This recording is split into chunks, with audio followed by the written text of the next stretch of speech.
ധ്രുവ് കൈകെട്ടി അവളെ തന്നെ നോക്കിയിരിപ്പുണ്ട്. കണ്ണിലെ ചുവപ്പ് വ്യാപിച്ചിട്ടുണ്ട്. കൈമുഷ്ടികൾ ചുരുട്ടി അവൻ ഇരിപ്പുണ്ട്. നിവി, സത്യമാണോ മോളെ? നീ എന്നെ മറന്നു? നിവി അവനെ ഒരു നികൃഷ്ട ജീവിയെപ്പോലെ നോക്കി. ഓർത്തിരിക്കാൻ മാത്രം നിങ്ങൾ നല്ല ഓർമ്മകളല്ലോ ഇവൾക്ക് സമ്മാനിച്ചത്.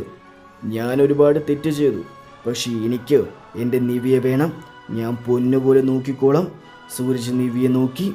നിവി, എന്നോട് ക്ഷമിക്ക് നിവി. എനിക്ക് നീ ഇല്ലാതെ പറ്റില്ല നിവി. എൻ്റെ കൂടെ വാ.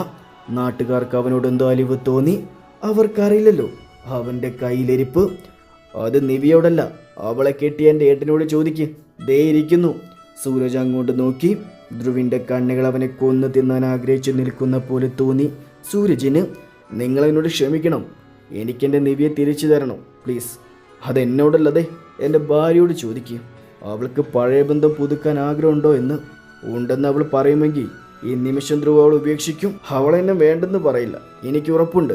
പക്ഷെ ധ്രുവിൻ്റെ ആ മറുപടി നിവി ഒരുപാട് വേദനിപ്പിച്ചു. തൻ്റെ പെണ്ണാണെന്ന് പറഞ്ഞ് നെഞ്ചോട് ചേർത്ത് വയ്ക്കുമെന്ന് അവൾ മോഹിച്ചു പോയി. സൂരജ് നിവിയുടെ അടുത്തേക്ക് തിരിഞ്ഞു. ഇത്രയും ആൾക്കാരുടെ മുന്നിൽ വെച്ചാ ഞാൻ നിന്നെ താലി ചാർത്തിയത്. അവരുടെ മുന്നിൽ വെച്ച് തന്നെ പറയുക, നിന്നിൽ അവകാശം എനിക്കാണ്. എനിക്കൊപ്പം വാ നിവി. നിവി അപ്പോഴും ധ്രുവിനെ നോക്കി. അവിടെ ഒരു മാറ്റവുമില്ല. നിവി നിവി മഹാദേവനെയും പ്രിയയും ദേവിയമ്മയും നോക്കി. മോളാണ് തീരുമാനിക്കേണ്ടത്. മോൾക്ക് തീരുമാനിക്കാം. നിവി എല്ലാവരെയും നോക്കി നിസ്സഹതയോടെ. തുണി മാറാൻ നേരത്തെ പോയപ്പോൾ സൂരജിൻ്റെ കസിൻ സിസ്റ്റർ അവളുടെ അടുത്ത് വന്നിരുന്നു. ഫോണിൽ അന്ന് നടന്ന ചായ്പിലെ വീഡിയോ കാണിച്ചു. സൂരജേട്ടൻ ഇപ്പോഴും ജീവനോടുണ്ടെന്നും ഇന്ന് വന്ന് വിളിക്കുമ്പോൾ കൂടെ പോകണമെന്നും അല്ലെങ്കിൽ ഈ വീഡിയോ എല്ലാവർക്കും അയക്കുമെന്നും പറഞ്ഞിരുന്നു. അത് കേട്ടാണ് അവൾ സ്തംഭിച്ചു നിന്നത്. നിവി എന്ത് ചെയ്യണമെന്നറിയാതെ നിന്നു. എല്ലാവരും അവളെ തന്നെ നോക്കി. നിവി, പറ മോളെ, എനിക്കൊപ്പം വാ, ഞാൻ നോക്കിക്കോളാം. സൂരജേട്ടാ, ഞാൻ നിവേദ്യ സൂരജല്ല. നിവേദ്യ ധ്രുവദക്ഷാണ്. നിവേദ്യ ധ്രുവദക്ഷ്. സൂരജ് അവളെ പകയോടെ നോക്കി. ധ്രുവിൻ്റെ ചുണ്ടിൽ ഒരു പുഞ്ചിരി വിരിഞ്ഞു. അവൻ സമർത്ഥമായി അത് ഒളിപ്പിച്ചു. മോളെ, നിങ്ങളെപ്പോഴാണ് എന്നെ സ്നേഹിച്ചത് സൂരജ്? സ്നേഹിച്ചിട്ടില്ല, ഉപദ്രവിച്ചിട്ടേ ഉള്ളൂ. ദേ ഇപ്പോഴും. സൂരജ് പ്രതീക്ഷിച്ചിരുന്നില്ല അത്. നിവേദ്യ പേടിച്ച് അവനൊപ്പം ചെല്ലാൻ സമ്മതിക്കുമെന്ന് കരുതി. നിവേദ്യ, നിനക്കറിയാലോ ഞാൻ എല്ലാവർക്കും അയക്കും. ലോകം മുഴുവനും കാണും. അറിയാം. അത് പേടിച്ച് ഞാൻ നിങ്ങളുടെ കൂടെ വന്ന അത് സ്വയം ഞാൻ എന്നെ നശിപ്പിക്കുന്നതിന് തുല്യമാണ്. ഞാൻ മരിക്കുന്നെങ്കിലും നിവേദ്യ ദുർദക്ഷായി തന്നെ മരിക്കും. മാഹിയുടെ അമ്മ, മോനെ, നമുക്ക് എന്തിനാണ് ഇനി ഇവളെ? ഈ ഉരുമ്പട്ടവള് അവൾ എവിടെയെങ്കിലും പോയി പിഴച്ച് ജീവിക്കട്ടെ. ധ്രുവ് ചാടി എഴുന്നേറ്റ് കസേര നിലത്തേക്ക് അടിച്ചു. എല്ലാവരും ഞെട്ടി. ധ്രുവ് അവരുടെ അടുത്തേക്ക് പാഞ്ഞെടുത്തു. ഇനി നിങ്ങളുടെ പിഴച്ച നാക്ക് എൻ്റെ പെണ്ണിന് മേലെ തിരിഞ്ഞ ഒന്ന് കുഴിച്ചു മുടിഞ്ഞാൻ. അവൾ പറഞ്ഞു അവൾ എനിക്കൊപ്പവും ജീവിക്കുന്നു. അതുകൊണ്ട് മക്കളെ ജീവനോടെ കാണണമെങ്കിൽ വിളിച്ചോണ്ട് പോക്കൂ. മഹാദേവൻ ധ്രുവിനെ പോയി പിടിച്ചു വെച്ചു. ഞാൻ മരിക്കാൻ കാത്തിരുന്നില്ലടി നീ വേറെ കെട്ടാൻ. ആദ്യം എൻ്റെ അനിയനും പിന്നെ ഞാൻ. ഇപ്പോൾ ധ്രുവ് അവൻ്റെ നെഞ്ചിലേക്ക് ചവിട്ടി.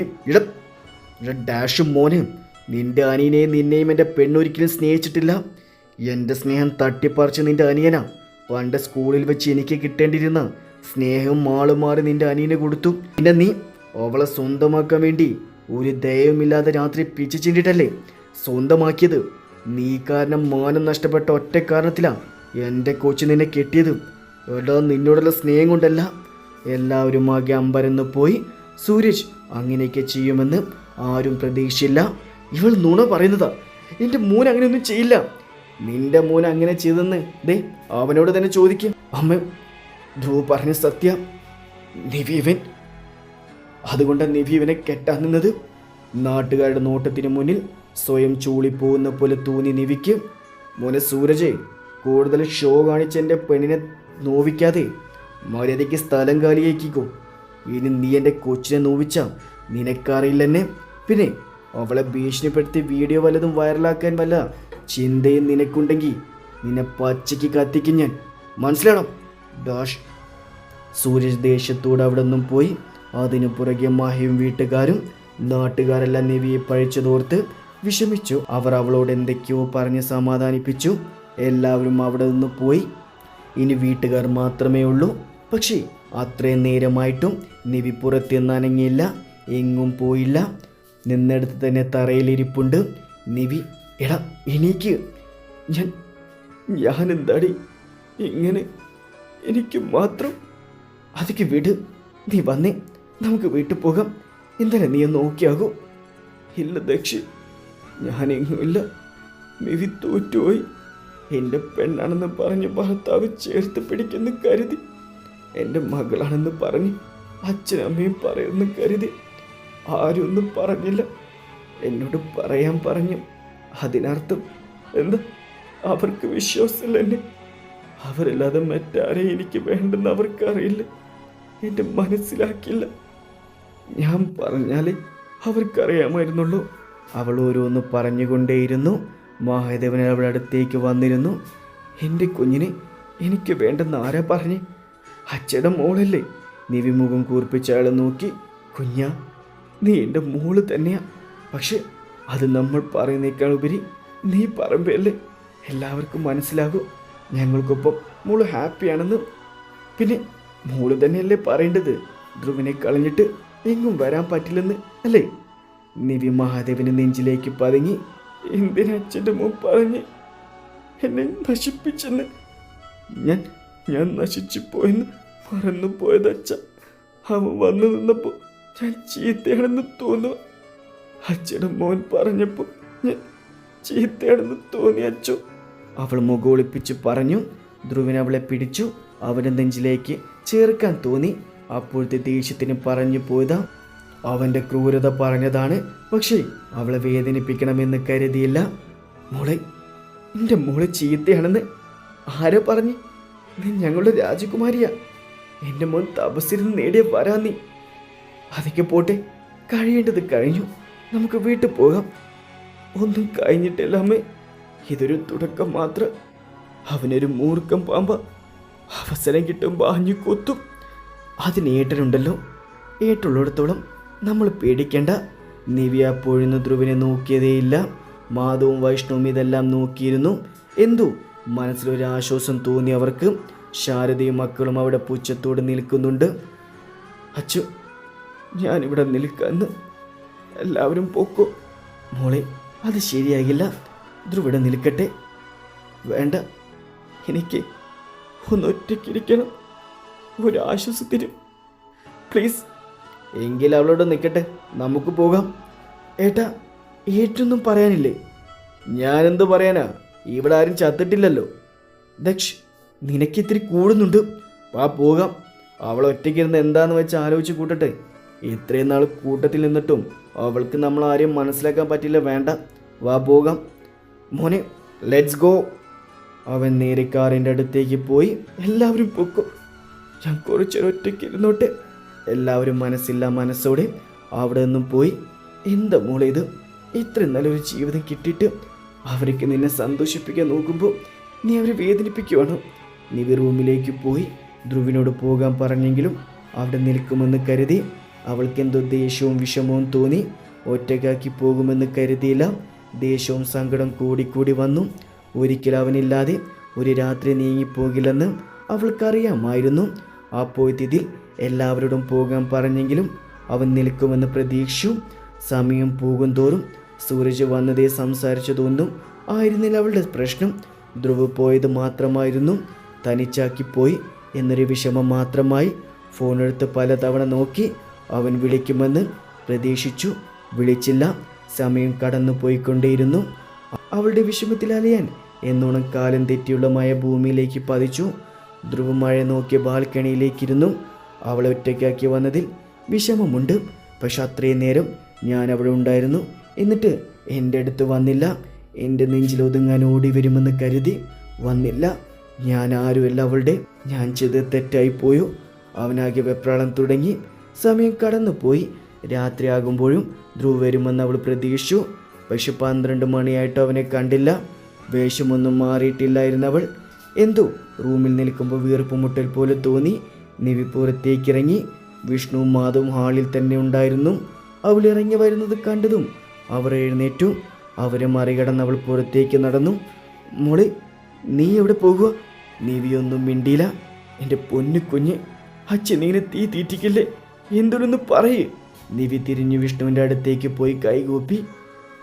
എനിക്ക് എൻ്റെ ദക്ഷിൻ്റെ അടുത്തേക്ക് പോകണം. എന്നൊന്ന് അങ്ങോട്ട് ആക്കി തരും. എനിക്ക് കാണണം. എനിക്ക് ഒറ്റയ്ക്ക് പറ്റില്ല. ഞാൻ ശ്വാസം മുട്ടി ചത്തുപോയെന്ന. എന്നെ ഒന്ന് കൊണ്ടുവിടൂ. കുഞ്ഞ്, നല്ല മഴയുണ്ട്. രാത്രിയായില്ലേ? നമുക്ക് രാവിലെ പോകാം അങ്ങോട്ടേക്ക്. ചേട്ടാ, രാവിലെ ആകുന്നവരെ കാക്കാൻ എനിക്ക് പറ്റാഞ്ഞിട്ട. എനിക്ക് പറ്റില്ല കാണാതെ. എന്നെ കൊണ്ടാക്കിത്ത. അവൾ കൈകൂപ്പി തന്നെ താഴേക്കിരുന്നു. വിഷ്ണുവിൻ്റെ കാലിലേക്ക് പിടിച്ചു. മാധവിൻ്റെയും വിഷ്ണുവിൻ്റെയും കണ്ണുകൾ നിറഞ്ഞു പോയി. വിഷ്ണുമേഘ അവളെ പിടിച്ചു എഴുന്നേൽപ്പിച്ചു. മോളിനേക്ക് ചേട്ടൻ അങ്ങോട്ടാക്കി തരാം. വാ, എൻ്റെ മോള് കരയണ്ട. വാ. നിവി കണ്ണുകൾ തുടച്ചു. വിഷ്ണു വേഗം പോയി താക്കോലെടുത്ത് കൊണ്ടുവന്നു. ആ പെരുമയത്ത് രാത്രി വിഷ്ണു അവളെയും കൊണ്ട് ധ്രുവിൻ്റെ വീട്ടിലേക്ക് പോയി. വിഷ്ണു വണ്ടി നിർത്തിയതും നിവി ചാടിയിറങ്ങി വേഗം സാരി പൊക്കി പിടിച്ചവൾ അകത്തേക്ക് ഓടി. ഹാളിൽ ധ്രുവഴിച്ച് മറ്റുള്ളവരുണ്ടായിരുന്നു. എല്ലാവരും നിവിയുടെ കാര്യമോർത്ത് വിഷമിച്ചിരിക്കുകയായിരുന്നു. അവൾ വന്നു നിൽക്കുന്ന കോലം കണ്ട് എല്ലാവരും അന്തിച്ചു പോയി.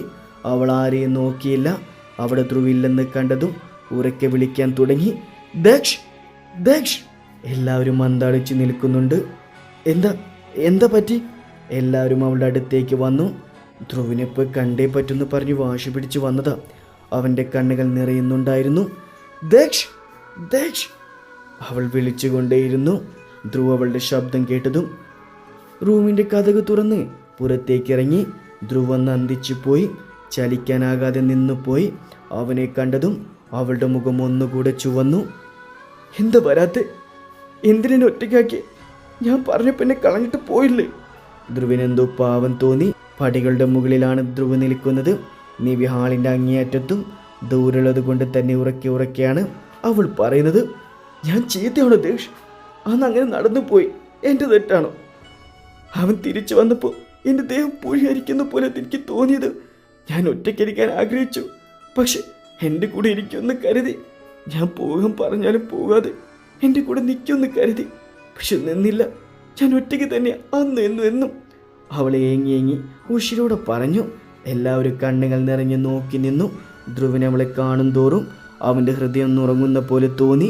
പ്രിയ അവളുടെ അടുത്തേക്ക് പോകാൻ തുനിഞ്ഞതും എല്ലാവരെയും മഹാദേവൻ തടഞ്ഞു. ഞാൻ എങ്ങും പോകില്ല. ഇവിടെ വിട്ട് എങ്ങും പോകില്ല. ഇവിടെയാണ് എൻ്റെ അച്ഛനുള്ളത്. എൻ്റെ മകളെ പോലെ ചേർത്ത് നിർത്തി അച്ഛൻ എന്താണെന്ന് മനസ്സിലാക്കി തന്ന എൻ്റെ സ്വന്തം അച്ഛനുള്ളത്.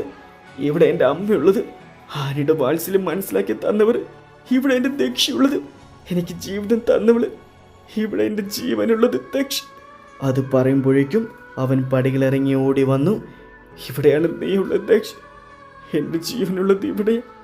നീ ഇല്ലെങ്കിൽ ഒരു പക്ഷെ ഞാൻ മരിച്ചു പോകും. നിന്നെ പിരിഞ്ഞൊരു നിമിഷം പോലും വയ്യ ദക്ഷ. എന്തിനെപ്പോഴും എന്നെ ഒറ്റയ്ക്കാക്കുന്നേ? ഞാൻ നിന്നെ പ്രണയിക്കുന്നു. നീ എന്ന് വെച്ച് എനിക്ക് ഭ്രാന്ത. ഞാൻ ചീത്തയായിപ്പോയി. എനിക്കറിയില്ല, ഞാൻ ചീത്തയായിപ്പോയി. ഞാൻ നിന്റെ സ്നേഹം അറിയിക്കുന്നില്ല. അവൾ കരഞ്ഞുകൊണ്ട് തന്നെ പറഞ്ഞു. പക്ഷെ ഞാൻ പോകില്ല. ജീവൻ അവസാനിക്കുന്നവരെ ഇവിടുന്ന് പോയില്ല. നീ ഇല്ലാതെ എനിക്ക് വയ്യ. എന്നെ തനിച്ചേക്ക് പോവല്ലേ. എനിക്ക് നിന്നെ അത്രയ്ക്കിഷ്ടം. ധ്രുവിൻ്റെ കണ്ണുകൾ നിറഞ്ഞു പോയി. താൻ കേൾക്കാൻ ആഗ്രഹിച്ചിരുന്ന വാക്കുകൾ കാതിൽ വന്നടിക്കുമ്പോൾ ലോകം പിടിച്ചടക്കിയ പോലെ. അവളെ കാണുമ്പോൾ വിഷമമുണ്ടെങ്കിലും അവളിൽ നിന്നും വരുന്ന വാക്കുകൾ അവനല്ലാതെയാക്കിയിരുന്നു. ദക്ഷിപ്പടികൾ ഇറങ്ങിയെന്നുകൊണ്ട് അവളുടെ നേർക്ക് കൈനീട്ടി. കാണേണ്ട താമസം നിവി അവനിലേക്ക് ഓടി. വേഗം അവനിൽ മുറുകെ കെട്ടിപ്പിടിച്ചു നിന്നു. അവനെ കെട്ടിപ്പിടിച്ച് കരഞ്ഞുകൊണ്ടേയിരുന്നു. ധ്രുവ് അവളുടെ മുഖം കോരിയെടുത്തു. മുഖമൊക്കെ ചുംബനങ്ങളാൽ മൂടി. രണ്ടുപേരും പരസ്പരം മുറുകെ കെട്ടിപ്പിടിച്ചു നിന്നു. എല്ലാവരും കണ്ണുകൾ തുടച്ചു ചിരിക്കാൻ തുടങ്ങി. അതെ, മതി, പാതിരാത്രിയായി. ഇനിയെങ്കിലും ഉറങ്ങാൻ സമ്മതിക്കൂ. അപ്പോഴേക്കും ധ്രുവ് നീവിയെ പിടിച്ചു മാറ്റി. ഞാനിറങ്ങട്ടെ, ഒരുപാട് താമസിച്ചു. പോയിട്ട് വാ മോനെ. വിഷ്ണു നീവിയെ ഒന്ന് നോക്കി. അവൾ നന്ദിയോടെ പുഞ്ചിരിച്ചു. ധ്രുവ് അപ്പോഴും തന്നെ നീവിയെ പൊക്കിയെടുത്ത് റൂമിലേക്ക് കൊണ്ടുപോയി. എല്ലാവരും സന്തോഷത്തോടെ റൂമിലേക്ക് പോയി. ധ്രുവ് ടെറസിലേക്ക് കൊണ്ടുപോയി നിർത്തി അവൾ തലകുനിച്ചു നിന്നു. പറയും. അവൾ സംശയത്തോടെ നോക്കി അവനെ. നീയില്ലാതെ ജീവിക്കാൻ കഴിയില്ലെന്ന് പറയുന്നിധി. അവൾ അവനെ നോക്കി നിന്നു. അവളെ അവനിലേക്ക് അടുപ്പിച്ചു. പറയുന്നിധി, ഞാനില്ലാതെ പറ്റില്ലെന്ന് അവിടെ പറഞ്ഞ പോലെ പറയും. നിവി പതുക്കെ പറഞ്ഞു. നീയില്ലാതെ എനിക്ക് പറ്റില്ല ദക്ഷ്. ഒരു നിമിഷം പോലും നീ എന്നില്ലെന്ന് ചിന്തിക്കാൻ കഴിയില്ല. അവൻ അവളുടെ ചുണ്ടിലേക്ക് വിരൽ വെച്ചു. അവളുടെ കണ്ണുകൾ തന്നെ നോക്കി നിന്നു. മഴയിൽ നനഞ്ഞൊട്ടിയിരിക്കുന്ന മുടികൾ, അപ്പോഴും മുഖത്തിരുന്ന് തിളങ്ങുന്ന കുഞ്ഞിപ്പൊട്ടും ചുവന്ന ചുണ്ടുകൾ, താൻ ഒരുപാട് ആഗ്രഹിച്ചു മേടിച്ചു കൊടുത്ത ബ്ലൂ സാരി മഴ നനഞ്ഞ ദേഹമാകെ ഒട്ടിയിരിക്കുവാണ്. എന്തിനോട് പോകാൻ പറഞ്ഞ് നിവിയുടെ ചുണ്ടിൽ നിന്നും അവൻ വിരൽ മാറ്റി. പോകില്ലെന്ന് കരുതി, പോയില്ലെന്ന് പറയുമെന്ന് കരുതി. അപ്പോഴേക്കും അവളുടെ കണ്ണുകൾ നിറഞ്ഞു. അപ്പോഴും മഴത്തുള്ളികൾ അവരുടെ ദേഹത്തേക്ക് വീഴുന്നുണ്ടായിരുന്നു. നിന്നെ കളയാനാണോ നിധി ഞാൻ എൻ്റെ കൂടെ കൂട്ടിയത്? നിന്നെ കളയാനല്ല, ഒരിക്കലും എന്നിൽ നിന്നും അടർന്നു പോകാതിരിക്കാനാണ്. ഞാൻ ചീത്തയാണെന്ന് തോന്നിപ്പോയി.